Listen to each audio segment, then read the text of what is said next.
As a parent, finding a way to talk to your children, to help them, and to give them positive influences and experiences without screwing them up along the way is often the greatest challenge. It's far more daunting when the parent or child is an addict. Dr. Shefali Tsabary believes the key for all parents may not be on what they do outwardly, but instead, it's understanding what lies within their own unconscious. I'm a clinical psychologist by trade and began to notice in my practice how parents and children interact with each other. Then I became a mother myself and became passionate about helping this dynamic become the most effective and empowering. And I use my clinical psychology background, but I also infuse it tremendously, really, with my own spiritual practice of meditation and Eastern mystical philosophical thinking, and write books on consciousness in the parental journey, because really the way to quote unquote heal the child is to heal the parent. Because if the parent enters their most whole state of living, quite likely they will pass this on to their children, or at least know how to deal with their children in the most whole way. You know, no one creates anybody, but we can certainly impede and we can certainly encourage. So I help parents to find ways to best encourage the wholesome self of their children by helping the parent discover their most wholesome self. So how do parents become conscious parents so they don't cause, trauma to kids? And what are some tactics or ways that parents can cause trauma through parenting? Yeah, it's so unintentional. Every parent has children to do their best. No one is intentionally trying to harm anyone. I certainly don't believe that of parents especially. Mm-hmm. But yet, and this is what I noticed in my practice and in my own parenting, which humbled me and also drove me to do this work with healing the parental unconscious. What I began to see is that despite best intentions and all sorts of predictors in place, stable parental relationship, financial means, the desire to parent well, fancy education, no matter what, there's a disconnect that emerges because the parent hasn't entered their own whole state from within. And how does a parent know that they haven't? Well, they don't unless they do some conscious work. And having a child kind of pushes you to do that, because when things go awry in the child's life, then you're kind of woken up. And that's what happens, say, if your child goes through an addiction or some other trauma, then you're kind of forced to ask the question, how did I contribute? Or did my unconsciousness lead to some of this? And I don't want parents to feel blame or denigration. Mm-hmm. But use this to now say, okay, I need to heal myself. This is a calling within me to heal myself. I'm addicted too, or I suffer from low self-worth too. I was traumatized and I never healed that within me. And the power of the unconscious is such, is that whatever lays unresolved within you, it'll keep showing up in your intimate relationships, especially that with your children. And now your children become an opportunity to look in the mirror and ask, how can I heal myself? How can I grow myself up? So there's no tactic to avoid this. Mm-hmm. There's only an invitation to understand it, that this is the power of the unconscious. If you don't heal yourself, it will show up in your children unless you take some action. And the action to take is to look in the mirror with honesty and transparency and go, what about me is repetitively causing this pattern? How can I change my stuff, my behavior, so that this pattern ceases? Addiction is a pattern. It's caused because of some sort of deep disconnection that the child has within themselves. And I think it's projected from the parents' disconnection to their own self. And this disconnection is a pattern. And addiction is the face of it. You have no choice if you're disconnected from your own divine truth and self, but to kind of fill that void with a substance, with an external substance. That's what addiction is at its core, is the filling up of an inner void caused by disconnection to the self.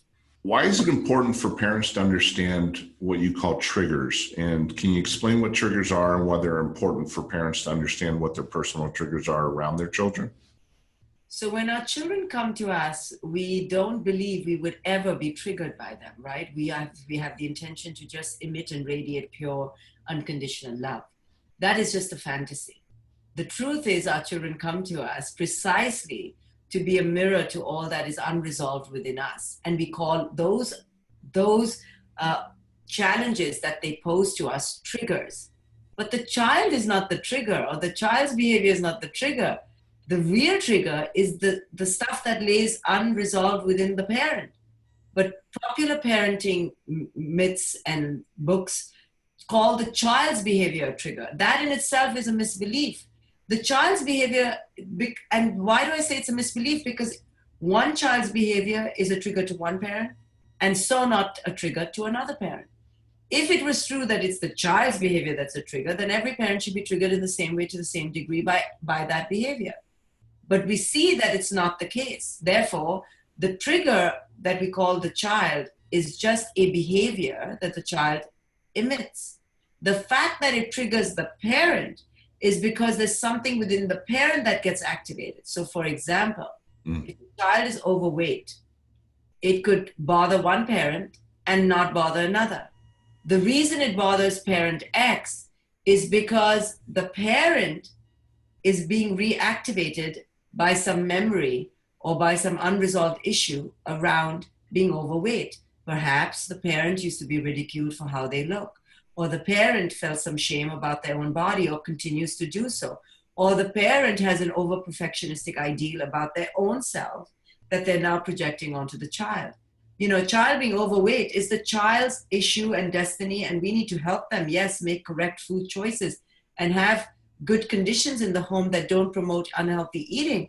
But after that, it's the child's own destiny with their body. We need to help the child with their issues around being overweight or not. Maybe the child is okay with it, but not project our issues onto it because we have unresolved issues. You see, so something which is neutral, as in the child's behavior or the child's issues, we now pollute it because we are triggered from inside, and then we project that onto the child and make it all a big mess. What's the best way for you to figure out what your triggers are as a parent? Well, you're going to see it. You're going to see yourself frothing at the mouth and fuming and biting and gritting your jaw and biting your lip and fully fumed up and activated, or we're going to see ourselves withdraw from our children. Whatever takes us away from a state of joy and abundance and radiating this sense of well-being is a trigger. So once you know what your triggers are, how do you go about managing those? Yeah, so first you stop and go, okay, I'm being deeply triggered and it's nothing to do with my child. First, you have to admit that you are being triggered and it has nothing to do with your child. See, this is where we don't stop. You know, we'll say, I'm being triggered, it's my child's fault. And we find all sorts of ways to justify it, right? Even when we apologize to our kid, we go, well, if you hadn't eaten that third dessert, I would be okay. If you hadn't been rude at the end of it and rolled your eyes, I wouldn't have yelled at you. You know, so we sanctimoniously absolve ourselves of any wrongdoing and blame it on the child. This is the problem. This is why the pattern doesn't end. Because the child will keep being the child. And we'll keep not looking at ourselves and keep reacting badly, and the pattern will continue. To stop the pattern, we need to go, okay, I got triggered by my own issues. The child is just the instigator for me to look within. The child is the summoner, the usherer, the guide, the awakener. I call them our awakeners. Mm-hmm. To look within our own selves and go, why do I keep getting triggered by this? What about me loses my sense of center? And I feel so insecure. Every time my kid rolls his eyes, I'm unable to stay in my center. Or every time my child breaks a rule, I can't enforce it. I don't know how to create a boundary because I'm scared that they won't love me anymore. I'm scared that I won't be the nice guy anymore. Or I feel so bad for my kid. But I'm not teaching my kid a good boundary. So I'm doing a disservice.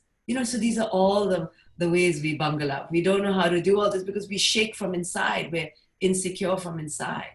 Well, we can share, but I don't like oversharing, like, oh, I got triggered because, when I was fat and young and somebody called me fat and stupid, you don't have to go into all that. The kids don't want to be burdened by your issues, really. They just want you to accept that it was you. Stop blaming them and then go fix yourself. Don't overshare with your children. They're not your friends. They're not your therapists. They just want a good, clean, wholesome parent who clearly can connect to them, see them for who it is they are, have a few boundaries, don't go crazy, and don't overreact all the time. They want to just live their life. They just want to be guided by your example, not by your by all your issues. We can't put all that on our children. What about parents who are enablers or have a hard time setting boundaries, which is a fairly consistent theme? You'll hear stories of children who will become addicted to heroin and the parents will continue to let them stay at home, or that will give them money, or even go out and buy, give them money so they can go buy drugs to avoid having to witness them go through the suffering of withdrawal. Or just because they want to keep the relationship strong. So the intention there could be 1,000 different intentions behind the behavior. But how do we manage or cross over from being an enabler for whatever reason to setting boundaries? Yeah, the hardest thing, I think, for any parent of an addict or not is to tolerate your children's pain. So anytime we see, and this is very true for moms and for women, more so than men. Men have an easier time, I think, stereotypically, to detach. And their detachment and kind of coldness allows them to be okay if their kids are crying and throwing a tantrum and falling apart. Stereotypically, and I know this in my own life, I can't tolerate it. Like, oh, my heart like bleeds. And I think I'm being so compassionate, but I'm actually just enabling because I cannot tolerate my child in pain because it evokes all sorts of things in me. And I think it's empathy, but it's really not. It's my discomfort in being okay with pain. And I pretend I'm so empathic and I go and rescue my kid. But if I'm really honest, it's because I'm not comfortable with my kid being in pain. So what I need to develop as a woman especially is some masculinity, is some detachment, is some coldness to the warmness of my, what I think is empathy, and cut and create a barrier which understands that no matter how uncomfortable my child is in the present moment, it's actually good for them in the long run to be without that object or be without that money or be without that comfort. So learning to say no is very hard, especially for women, because then all the emotion that the kid knows to manipulate the mother with it works because the mother is, we're naturally very caring, but we mistake caring for the right thing to do or the enlightened action. Fathers err on the side of mistaking caring for control, typically. Mm-hmm. And we mistake caring for fixing, let me fix this and let me overindulge my child. But that's not caring. That's crippling. Because when we don't see our children for who it is they are and put on them all the ideals and aspirations that really were put on us, that we didn't complete, and we believe that they are here to complete us, and we have such high expectations, which are not in alignment with our children's true nature, that sets our children up, right? They come into the world wanting to be who it is they are, or gently unfold into who it is they are. But either because we don't give them the unconditional love that they desire, or because we keep placing expectation after expectation onto them of some fantasy that we have, it already sets them up for this anxiety. Do you see me? Who am I? Can you love me for who it is I am? Or do I keep needing to fulfill your fantasy or do something to get your attention and love and validation? So they already, catapulted into the state of doing and the state of lack. Already they're growing up with the feeling that who I am is not good enough because you have some idea of who I need to be, but who it is I am is not okay. So now they're already conditioned to fill their inner lack with something, with a false sense of self, either to meet those expectations, which are not something that's coming organically, but now they're false. They're pretending they are that just to meet their parents' expectations, or they're somersaulting and pretzeling to get their parents' undying validation. So who it is they are is not good enough. So now they're already in the mode of doing something extra, doing something false. And then when they come upon heroin or then they come upon marijuana, it immediately allays that anxiety. And for a small moment in time, it makes them feel what they've never felt before, which is, I'm okay the way I am. And it fills that void of a hunger of validation. Finally, they feel soothed. So these artificial external elements take the place of that unconditional validation that they're seeking. And it just takes away the anxiety of, okay, in this moment, I don't have to do anything more. So ultimately, it comes down to how we connect with our children, number one. But there's another insidious element that I believe is very much the core of addiction, and we talked about it. It's the enabling element. So on one hand, these kids were not seen for who it is they are, but on the other hand, they were overindulged or given that free ride to any sort of indulgence because the parent could not tolerate pain.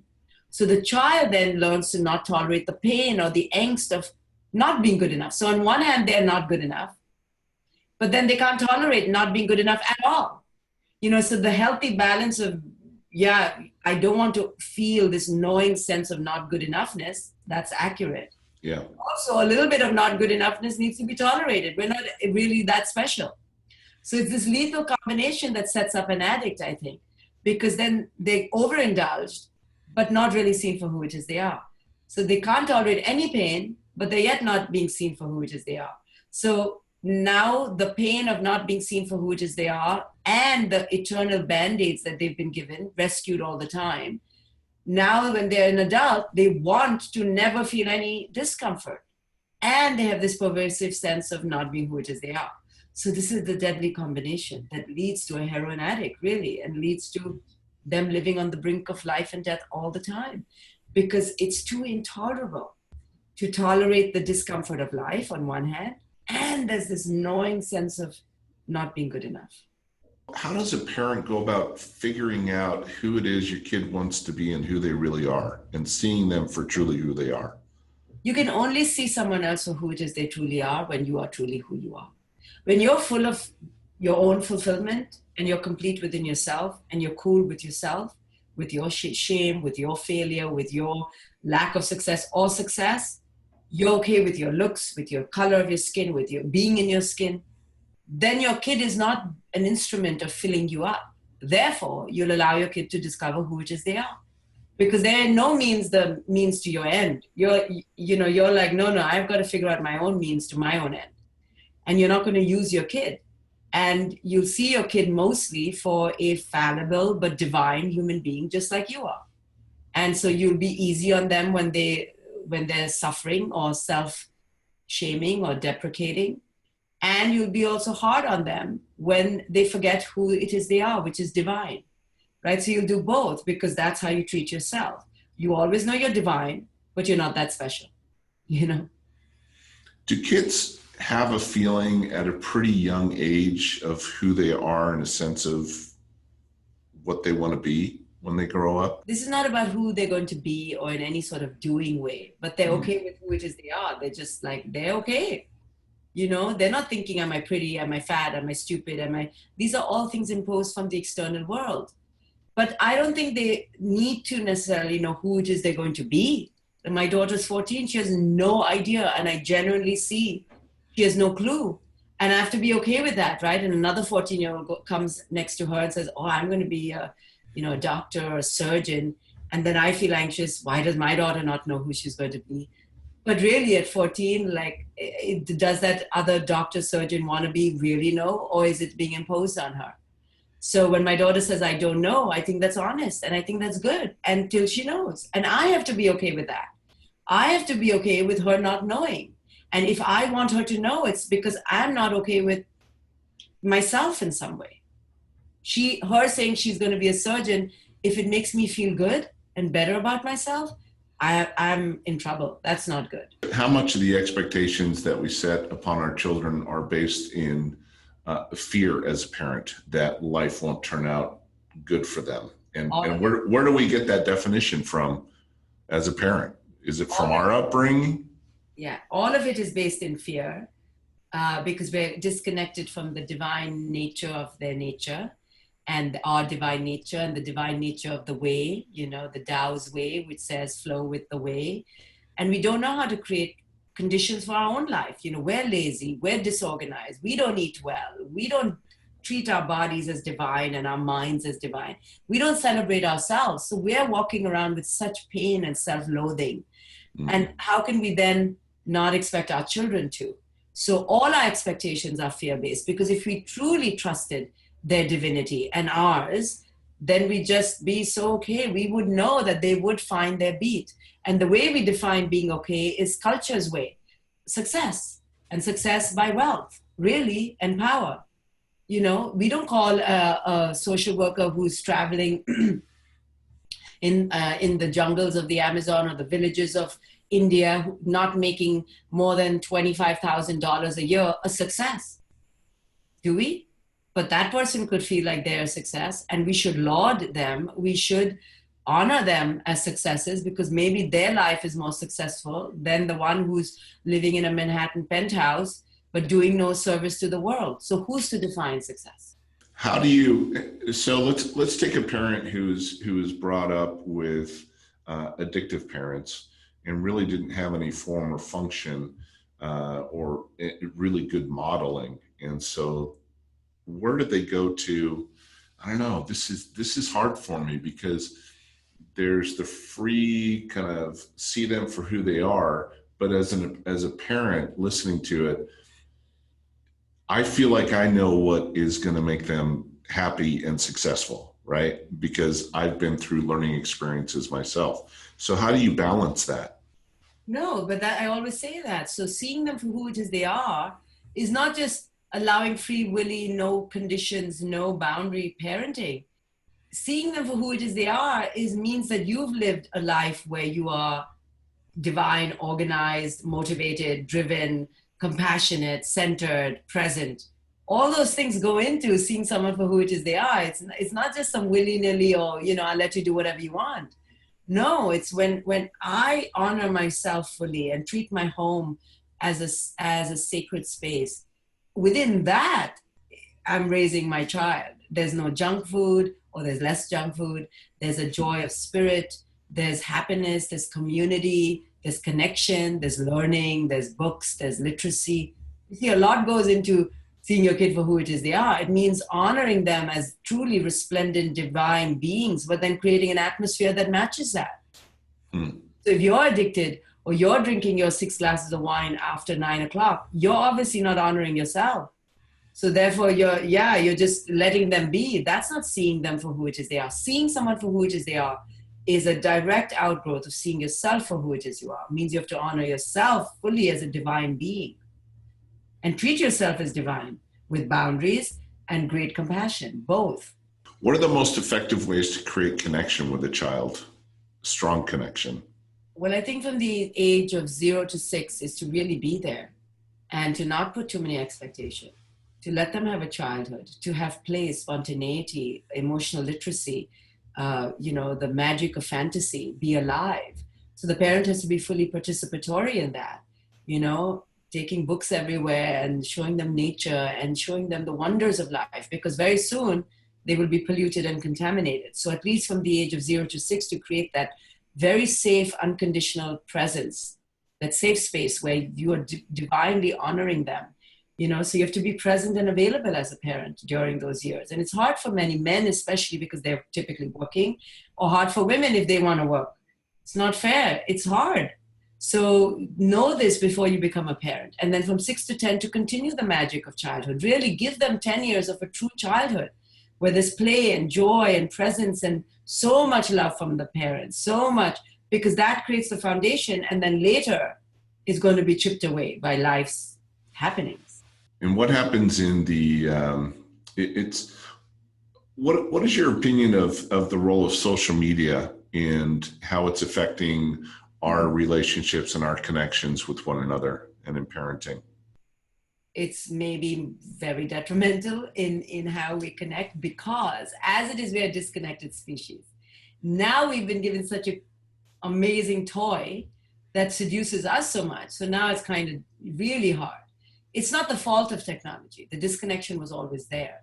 But now we've been given a toy and endorsement, and now under the name of education, now we've just gone to town. I mean, it's too much.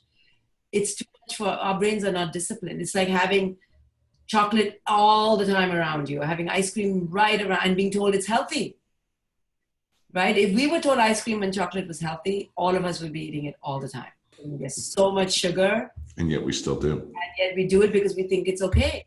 And everyone's doing it. And it's hard for me to get off it. I'm sure it's hard for you in some ways. And you can't ask a kid to get off it. It's sugar, constant sugar. If a child is listening to this and a teenager, 20s, whatever, and they're still having the issues or the disconnect with their parents, and they feel like their parents are putting false expectations or not seeing them for who they are, what is the best way for that child to manage that with that parent, or have that conversation and approach that conversation from the children's perspective? So it's not mom and dad realizing them, it's the child going to the parent and saying, you need to fix yourself. Yeah, so it depends on the child's savvy, but really for the child to go, I'm under pressure. You guys need to back off me. I don't like being in this house because you guys don't see me for who it is that I am, and you're constantly putting expectations and driving me towards someone I'm not. So, I can't do this anymore. I think just honestly breaking down and sharing, but yet the parent may not listen. It's very hard for parents to look in the mirror and listen. And then what? And own culpability. I know. Then the child has to wait till they have autonomy and sovereignty and can get the hell out of there. I don't know. I mean, this is what happens. So they start checking out through being very anxious when they live at home, or they start addictive behaviors. This is their way of checking out. Do you have any ideas or recommendations for a child who is aware enough to know that this is happening and may be attracted to? How do they fulfill themselves and not go to drugs or to addiction for that kind of peaceful escape? What are ways that they can do it? Yeah, first let me just say, no matter sometimes what you do, this could be what your kid is attracted to. So not to take all the blame on you. It's co-creative, it's co-participatory, right? So I don't want to like they caused everything. But then once you see that it is that, then take action. Then don't collude, and then don't enable, and then don't be in denial that, it's not, it's just marijuana, and then it's just alcohol and marijuana, or it's just one night, or it was a bad hit of heroin. No, then wake up and go, my kid has a problem and I need to intervene because this could be life-threatening, and they don't know how. So at this time, don't say, I'm going to see my kid for who it is they are, and allow that, right? Boundaries are very much a part of this. If you see your kid going away and engaging in self-harming behaviors, then you have to step in and be masculine and be action-oriented and take detached, concerted, committed action, and not be afraid of losing your relationship. Your relationship doesn't matter at that point because your child is already lost. So don't be fake and in denial that, I'll lose my relationship with my kid if I send my kid away. Don't care about yourself at that point. This is not about any part of you. This is just about helping your kid. So there's one mother who wanted your advice on a situation or parents that they're in. And I think I forwarded this to you, but if not, I'm sure you can handle it. So there is their daughter has been through rehab a number of times, and she is pregnant and living at home. And essentially the dad has a concern that she's not taking enough responsibility and that she is not really getting attached to the child because she moved into the home, but they're paying all her bills, they're taking care of the baby, and she is just present, but not responsible. She's had the baby. Yeah. So the mom wants to take care of everything, but the father is, this is going down a very bad path. How would you manage that? Yeah, and that is right. I mean, really, she had no business having the baby, correct? Because who should bring a baby into this environment?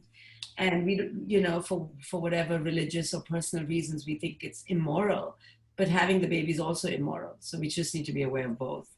And it's a crime, really, to have a child when you're unable to even take care of yourself. So the mother keeps enabling the daughter, but now she has another daughter to deal with. And yeah, what can be done? They need to send the girl away with conditions that until you're clean and sober, you can't be around this child. When you're clean and sober, come back. But to have her around as the distant, distracted, addicted parent is so harmful for that kid. Yeah, that's a tough situation. What else should we know about conscious parenting and actionable items that somebody can take today, a parent listening, to become a more conscious parent? What are a couple of things a parent or individual can do today to say, okay, I'm committed to this. Here are two things that you can do to become a more conscious parent starting today. Yeah, I'll just be honest with you. They can't do anything today that they're not willing to do for the rest of their life, right? So this is like a marriage.